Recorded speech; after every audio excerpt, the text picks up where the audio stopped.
The weather is totally dreary outside. It's pouring rain and it's 52 degrees Fahrenheit.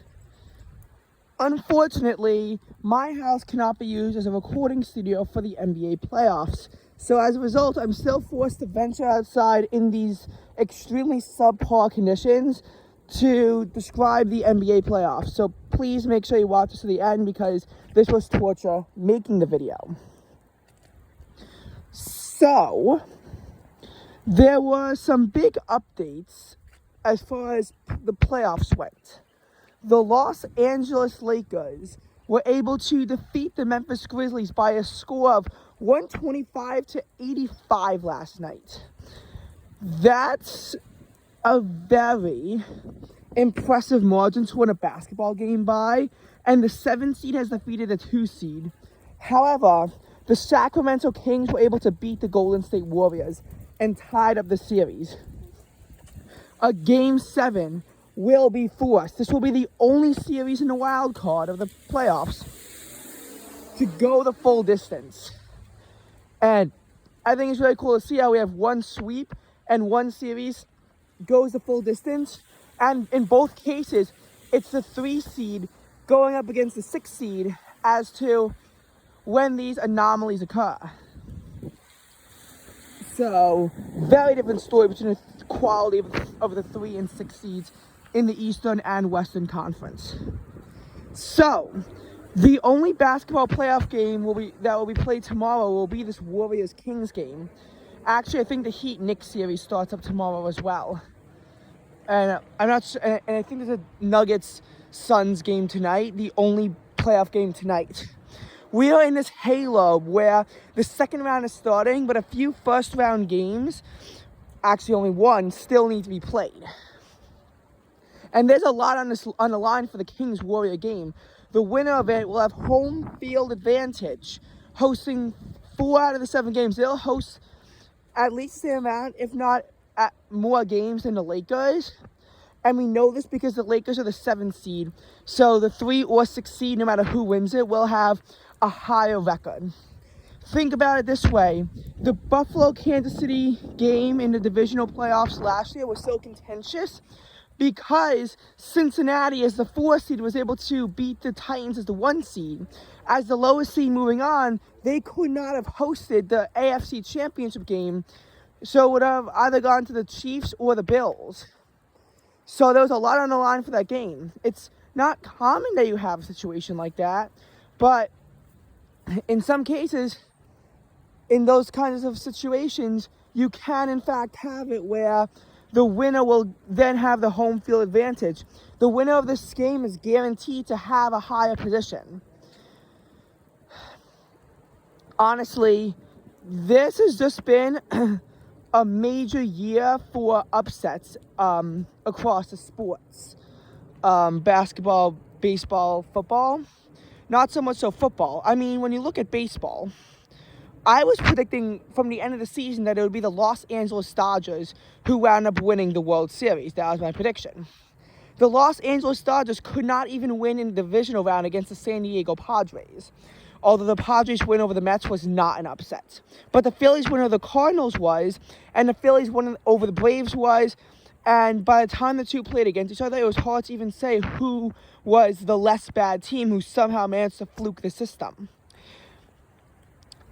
In the American League, there weren't really any upsets at all. I guess maybe the Blue Jays Mariners was kind of an upset, but not really.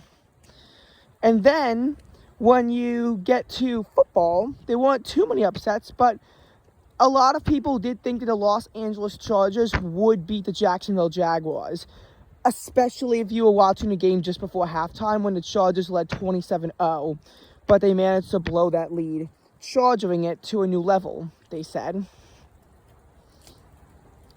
In addition to that, there was also the Giants-Vikings game, which the Giants somehow managed to win.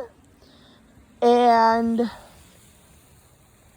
there was also the Cowboys-Buccaneers game, which a lot of pundits were kind of split on who would win, the Giants, the Cowboys or the Buccaneers. Cowboys were a much better team and the Buccaneers were weak, but Buccaneers also had Tom Brady, so no one really knew what the outcome of that game was going to be.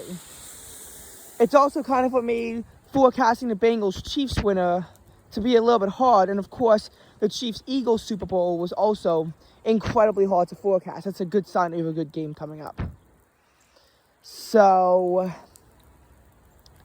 yeah, there's not that much going on in the basketball playoffs. And this is to make sense because usually the second half of April is when the first round of the playoffs go underway. And then May is when you have the other rounds going on, and the finals are really in June. Now, hockey, the first round continues into the beginning of May. That's just the way that hockey is set up. The Islanders did lose a series to Carolina. That's all I'm going to say.